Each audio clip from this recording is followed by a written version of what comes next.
Hey guys, welcome back. Welcome back to DCS World. So as always, ladies and gentlemen, thank you so much for joining me for this week's DCS World video. And we're back in the Ultimate Argument campaign in the Su-27 flanker, but there's something a little different, something a little bit off about this one because we're here in VR. Yes, we're going to play the first mission again. So this is the first mission that you guys have already seen me fly out. I got shot down at the end of it. So this is the same mission. I'm replaying it, but in VR. Okay, so this is going to be a test. This is going to show us if flying in VR makes you better. Are you better at acquiring targets quicker? Are you better at flying? So that's what we're going to try and test out by replaying the same mission again. So here we are in the Su-27. The fuel truck of death has just left. I made sure that those guys have left before we start taxiing. So let's go ahead and get permission to taxi.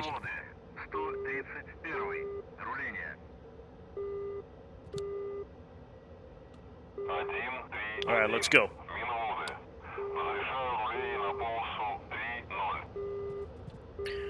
All good. So already, guys, I can feel the movements of the aircraft much better than when I was flying in track IR. So in my opinion, we're going to do better in VR than we did in track IR. Roger that. Like, I can already feel like I'm, you guys have seen this before in VR. You feel like you're in the cockpit, and you feel like you're moving through time and space in 3D. You've got depth perception and stuff like that. So, yeah. You get a sense of speed, like you know how fast you're traveling. But enough of the chit-chat. Let's go ahead and line up with the runway, take off. And I'm going to cut the video to where we get to the action because you guys have already seen this and you don't want to hear me blabber on.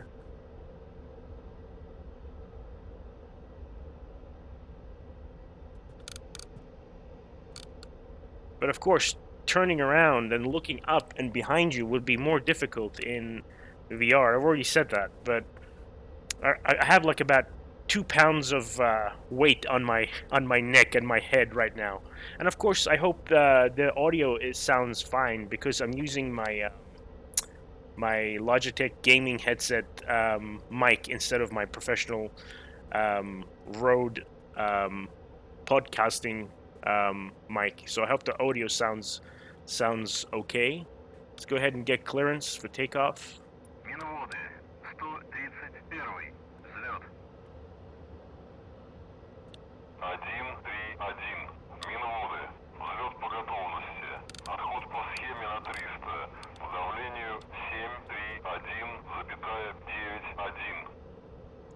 Roger that. Line up with the runway. Nose wheel steering off, and let's just roll a little bit more to straighten out the wheels. Brakes held. Everything's good. Let's go ahead and turn on some nav lights. Controls seem okay. Yeah.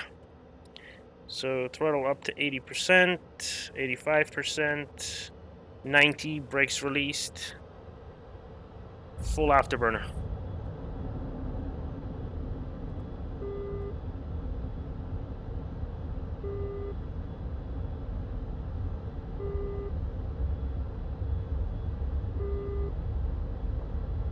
$290, 300, there we go. Gear up. Flaps up. We're gonna stay in burner again. Roger that.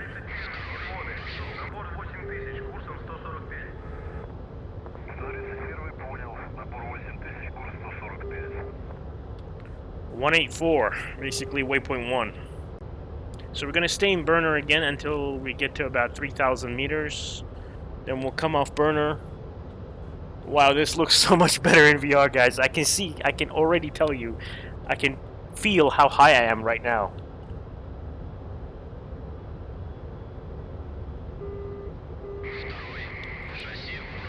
Roger that. Now, most people complain that they have issues spotting things in VR. Now, I'll say this. Roger that. I'll say this, guys. Coming out of burner, I'll say this. It's more difficult to identify targets at a distance in VR. But for me, it is so much easier to spot things in VR.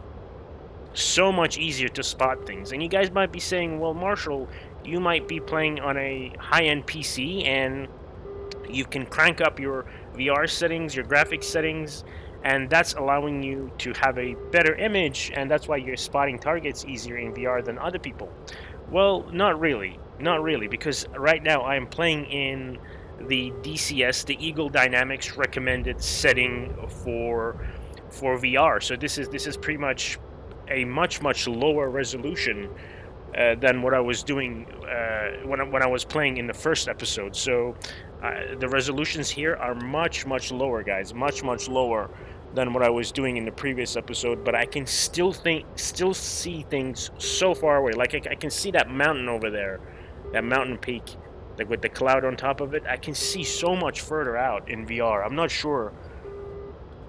But yeah, I agree. It is more difficult to identify targets in VR. Like you can see a dot in the distance and you know there's something there, but you don't know what it is. But here's my problem. Like I play on a ultra wide monitor. I play on a high resolution ultra wide 21 by 9 aspect ratio monitor. So for me while playing in Track IR, to be able to see a speck on this huge monitor is much more difficult than I can spot it here in VR. So that could be a problem as well. If you're playing on a 16 by 9 1080p monitor, gaming monitor, that's probably much easier to pick up a speck on your monitor than when you're playing on an ultra wide monitor. So yeah, those are my thoughts. So I'll come back once we get to waypoint 2, I believe it is. Yeah, waypoint 2, where we start the cap. So I'll see you guys on waypoint 2.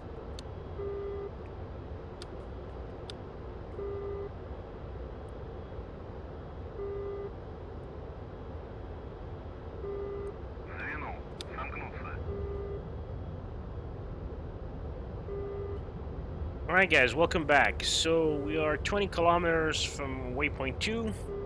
Now I just wanted to mention a couple of differences between the Su-27 and the F-15C. So, as you guys might be aware or might not be, the Su-27 and the F-15 were the rivals in the 80s in the Cold War. Now, one of the advantages of the Su-27 over the F-15 is the amount of fuel that the Su-27 can carry internally. Now, from the figures that I've seen, the Su-27 can carry up to 35% more fuel internally than the F-15C, which is a lot. That's significant. That's a significant increase in range for the Su-27. Now, where the Su-27 has some disadvantages is compared to the F-15 is that it's speed. So once you're slow in the Su-27, it is much more difficult to gain speed again, to regain that energy. Roger that. So we're at waypoint 2, contact Rascat. We're on station.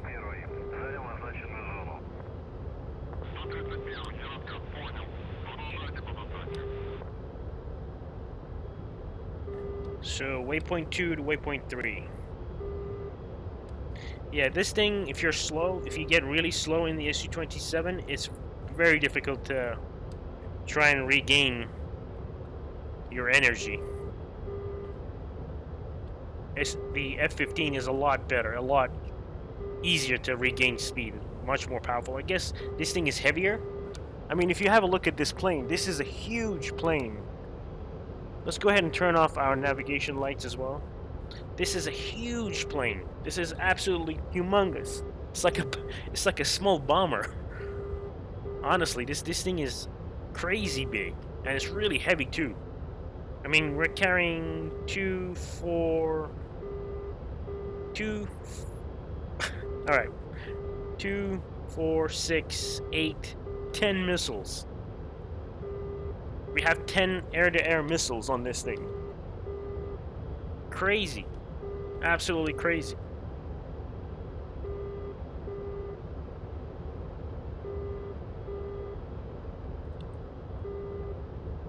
Let's not cross that border.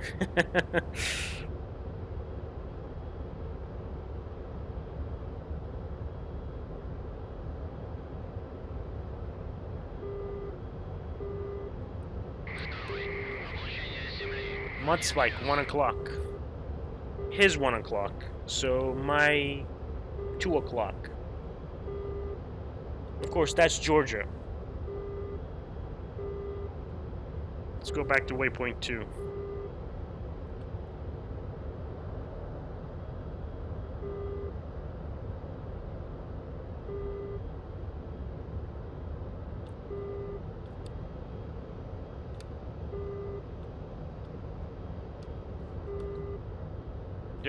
There's number 2.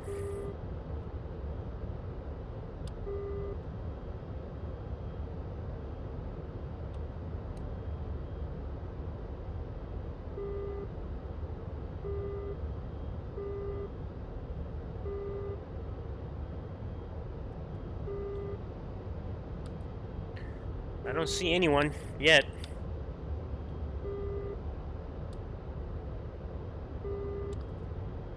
So that's Russia, that's Georgia, and that's the border.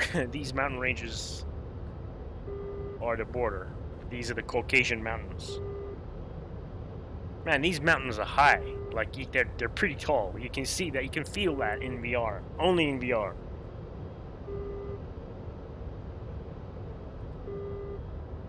Like, the really cool thing about VR, like, I can keep going on and on and on about how cool VR is, but if you look at the missile, if you, for example, look at that R-27 ET missile, you can see how huge that missile is. When you're looking at it in 2D, you don't have an idea of how large those missiles are. It's like the size of a car, really, like the length of a car.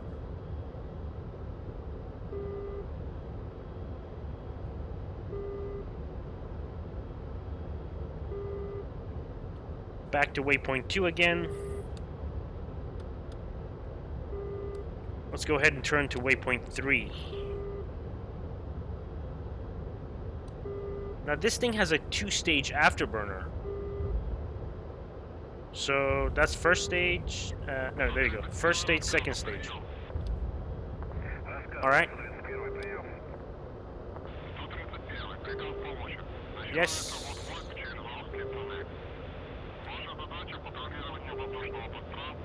Waypoint 3 and 4, roger.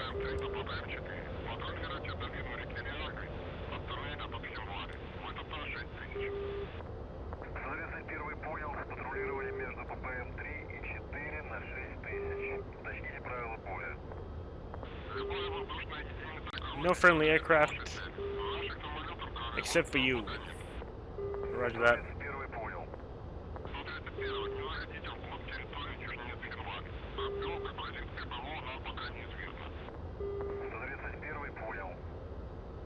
Roger that. So just per usual, cap between 3 and 4 now. So we're moving into Georgian airspace. And yeah, roger that. So we're cleared hot on any and all aircraft that we see in the area. So let's get to 3, then we'll turn right into 4.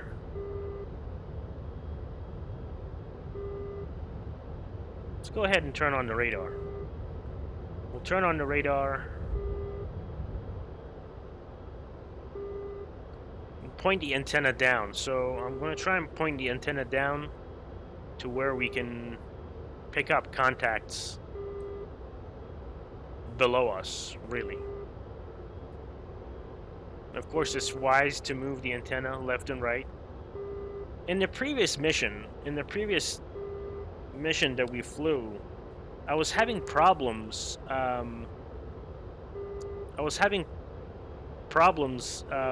Acquiring things visually as well as on the radar. So that wasn't so fun. Like, because I haven't used this aircraft for extended periods of time. Obviously, haven't used it at all. But just trying to acquire stuff, both on the radar and visually, was a problem for me.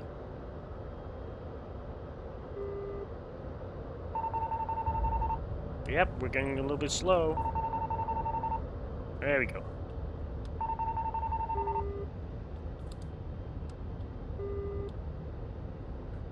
You guys see how this thing, when it loses speed, it's really difficult to get speed back up. I mean, second stage afterburner at the moment.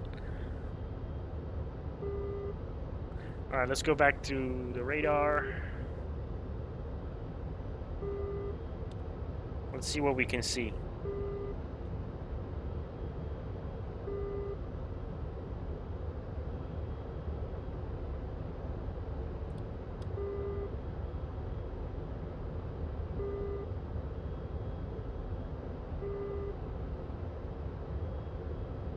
So just play around with the antenna, like move it left, right, every so often.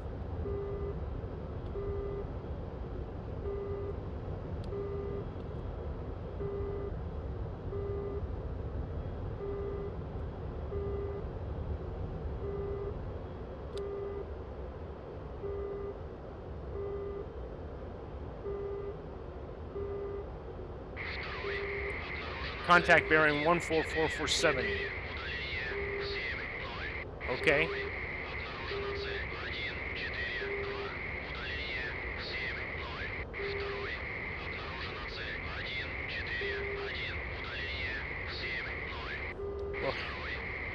Well, he's doing it again.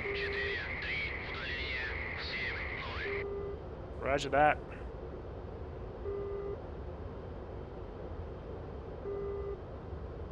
So I don't see any. Oh, there we go. There we go. Just picked him up. Just picked him up right there. Okay. Here we go again. All right, wingman. Please go ahead and engage. Engage bandits.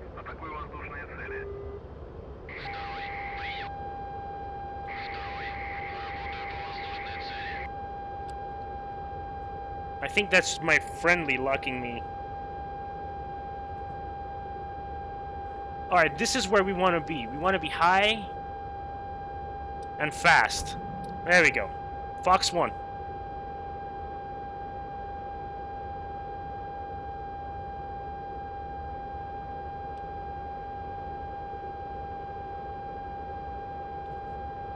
I think 2 has me locked.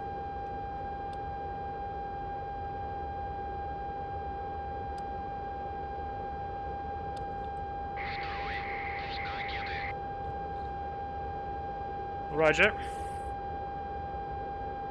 Lost lock.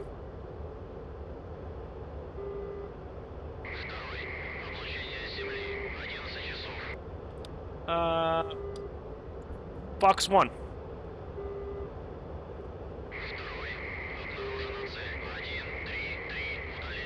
Roger that. Good, good, good.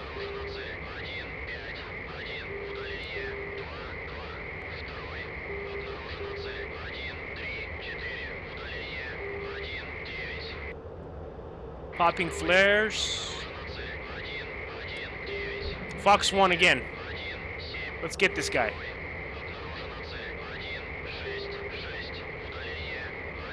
Let's get him. Come on. Yep, splash, splash. Go back up, go back up.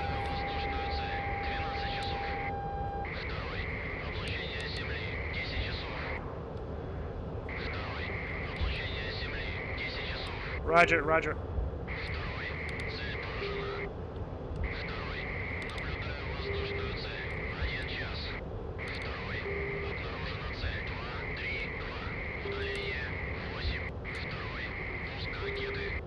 Fox 2. Okay, good.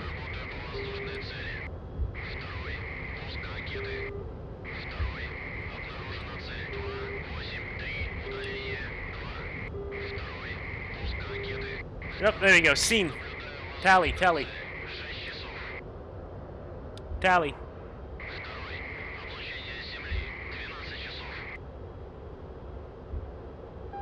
Tally on somebody throwing flares. Sam launch.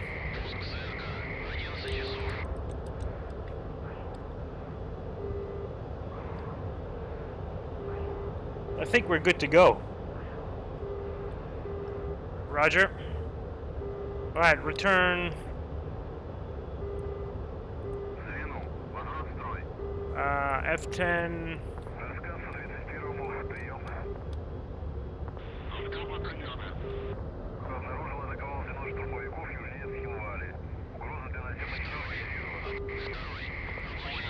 Yep.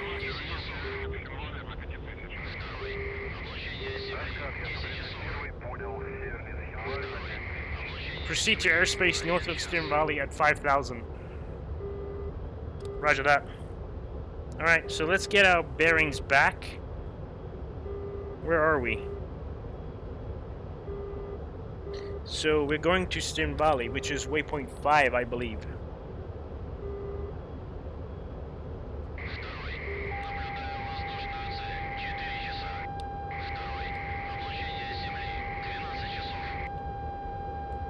Roger.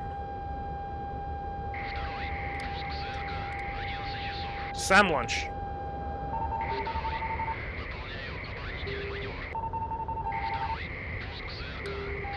Yep, I can see the missiles. Missiles inbound.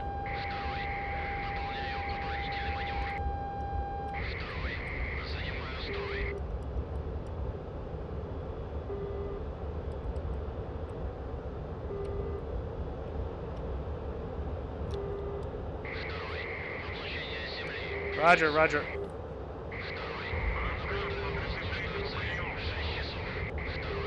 RTB to Mozdok.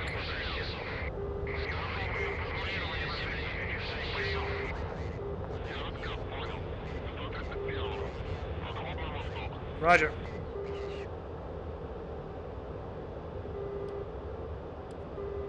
So we are RTB. We're good to go home.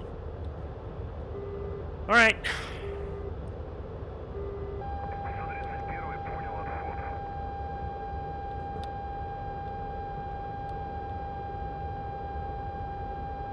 Who's locking me? That's an airborne.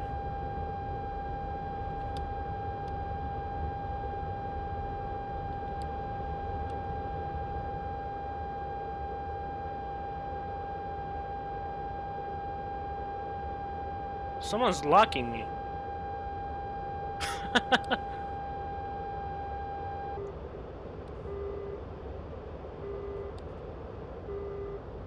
We're good to go home. We're good to RTB.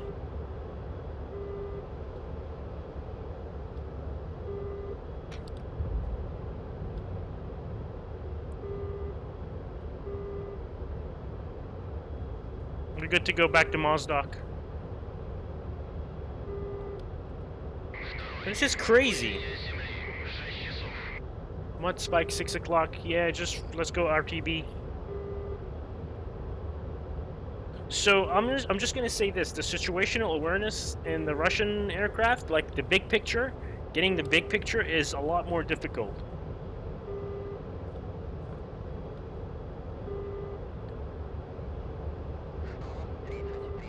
So we're good to go. We're good to go back home to Mozdok.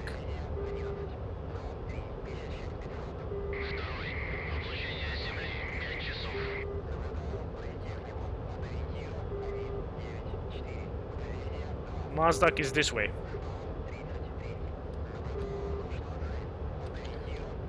So you guys can see on the tactical awareness display, Mozdok is this way. We took off from Mineral Vodi, but we're going back to Mozdok.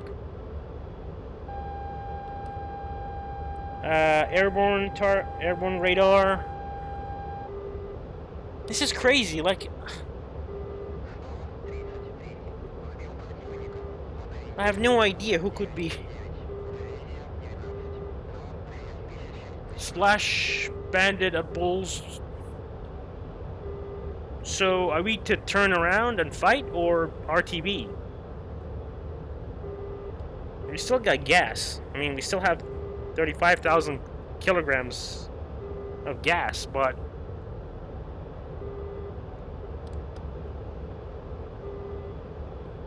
here's what I'm gonna do. I'm gonna extend a little bit more. Then we're gonna come back and let's see what we can see.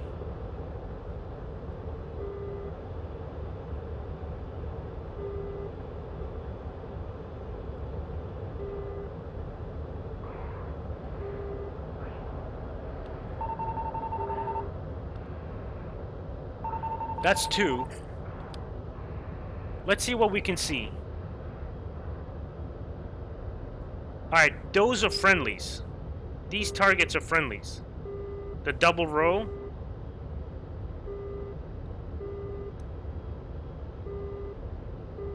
Those are friendlies, I think. That's an indication of a friendly. So,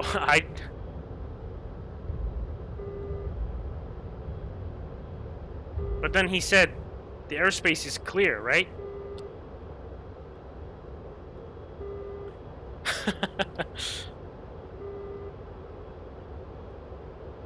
Have a look.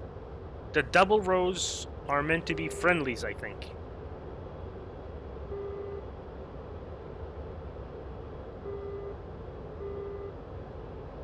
But then again, we were getting locked, so...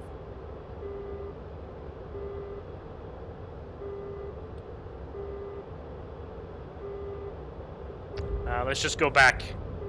I don't want to do this. Let's go back.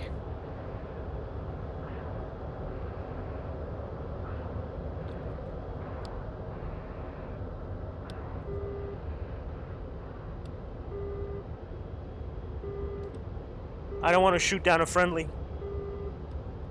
I really don't want to shoot down a friendly. Alright, let's RTB. Because like in the tutorial missions for the Su-27, it says when you see contacts with double rows, those are friendlies. But the GCI or whoever was in charge said that there are no friendlies in the area.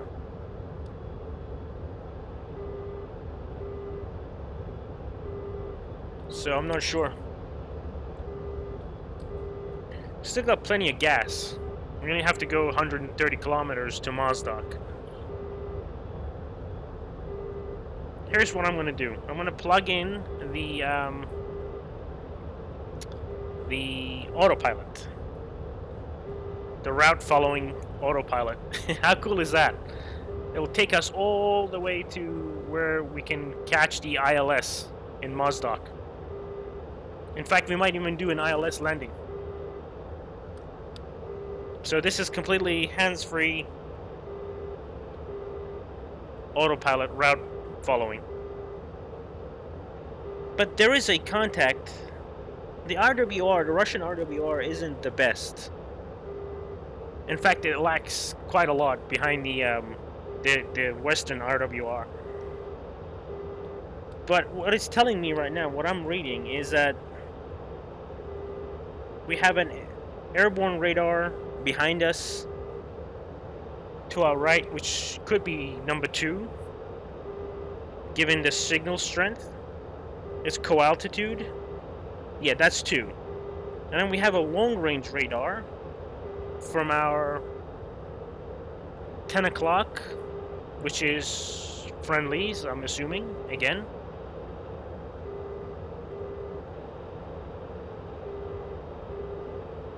Yeah. So this is all autopilot, by the way. This thing has a really cool autopilot system.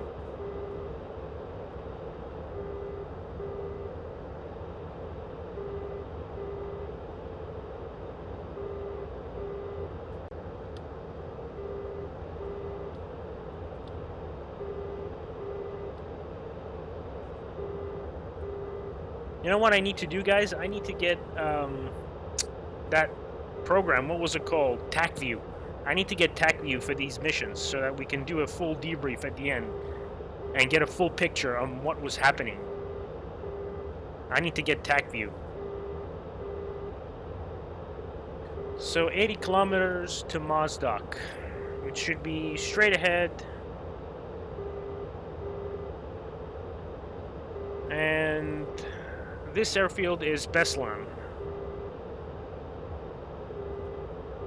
Yeah, I need to get TAC view so I can give you guys a better picture of what was happening at the moment, in the heat of the battle. I think we shot down one Su-25, and my wingman shot down the rest of them. I think.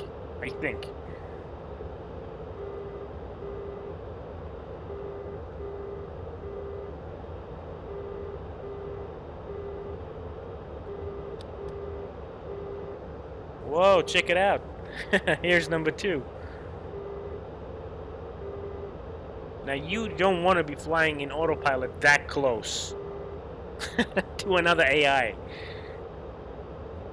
But just in VR, guys, you see how large the Su-27 is.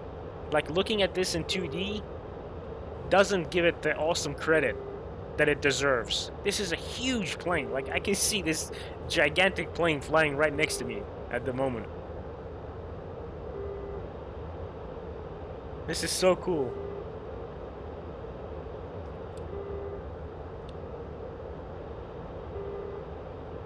Yeah, 2 did some good work.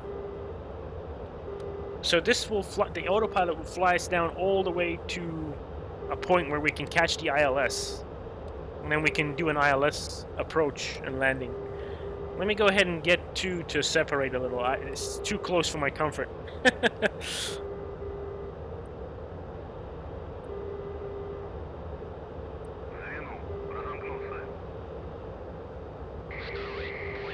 There you go. Off he goes.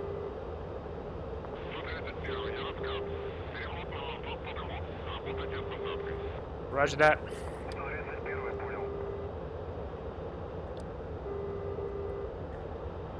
ATC Mozdok inbound.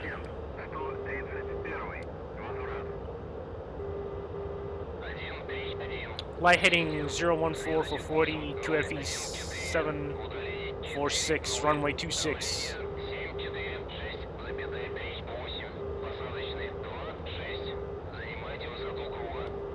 Roger that. So we're already going heading 014.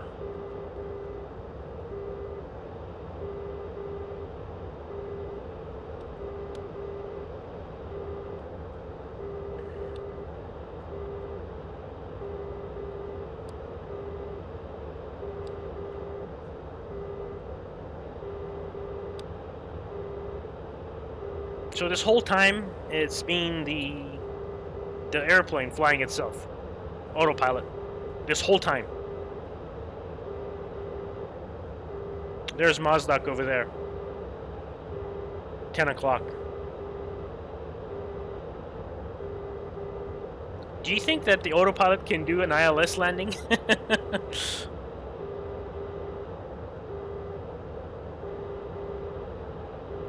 I mean, once it gets too close to the ground, it starts being a little scary. But so far, it's done a great job.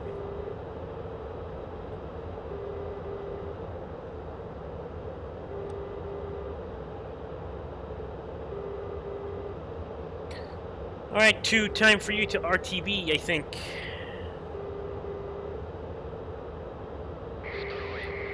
Fuel 1500.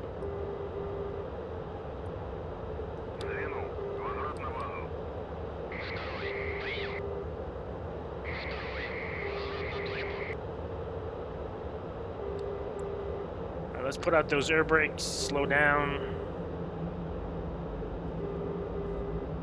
Way too fast. Let's disengage the autopilot.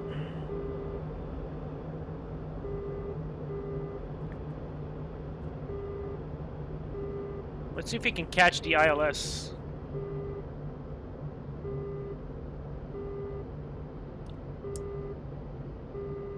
close the air brakes.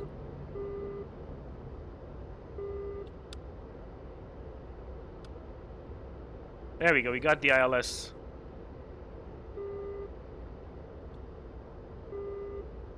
If we fly that circle, technically it should move us to the runway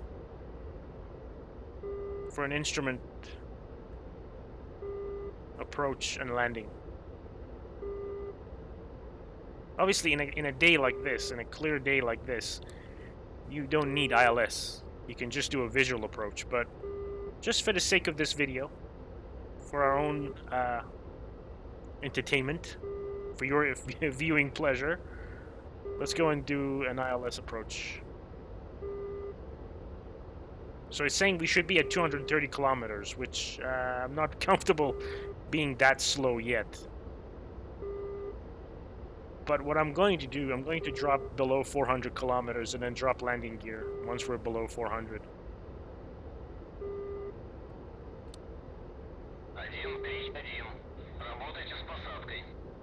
Roger that. Request landing, please. Alright. Alright, gear down.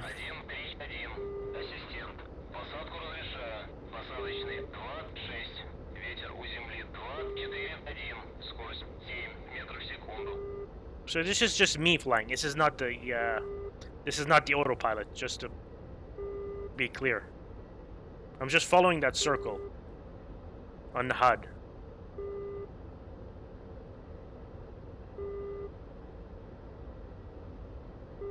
That should get us directly to the runway.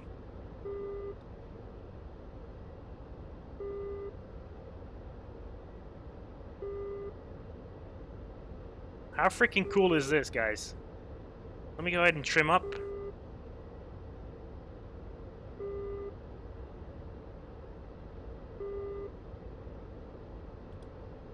I'm not sure if you're supposed to put the flaps down.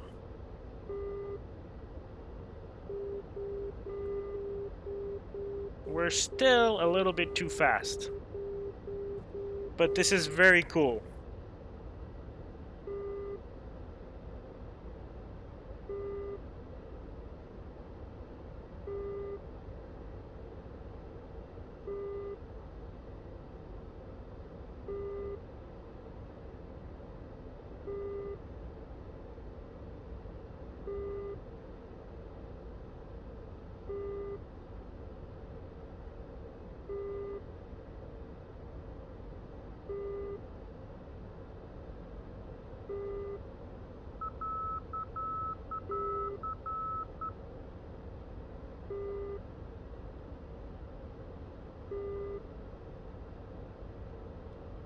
How cool is this?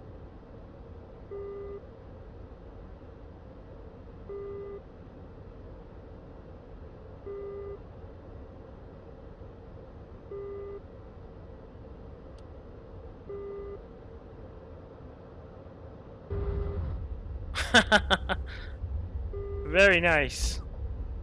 Very, very nice.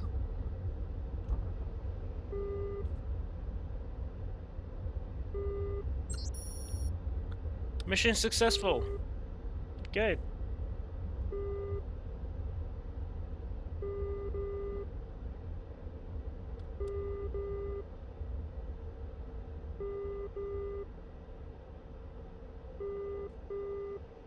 Very nice. Engage nose wheel steering. There you go. Get off the runway. There's two coming in.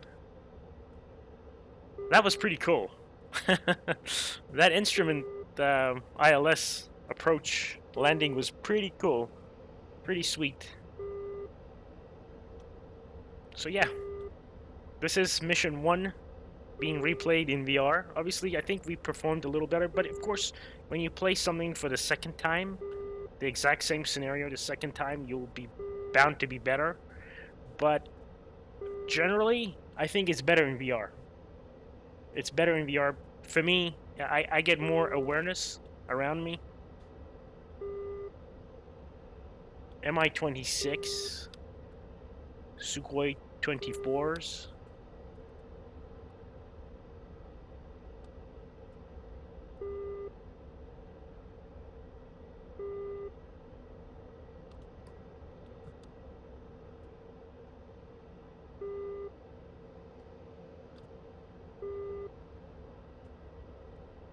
Let's go ahead and park up next to this Su-24, and you'll see how large the Su-27 is. This thing is gigantic, guys. Su-24 is a bomber. It's like as big as an F-111, pretty much. The Su-24, that is. It's a frontline bomber.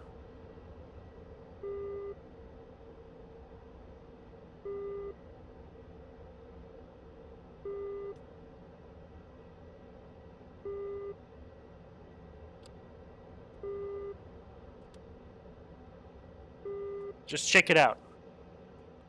Almost the size of a bomber.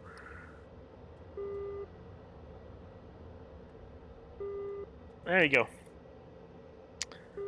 Well, this has been Mission 1, replayed in VR. I hope you guys enjoyed this. Definitely VR helps. I'm going to play the next mission in VR as well.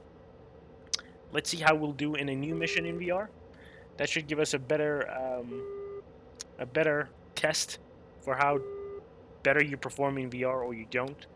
So yeah, thank you so much for watching, guys. This has been episode 1 in VR. I'll see you guys in episode 2. Thank you so much for watching. See you next time.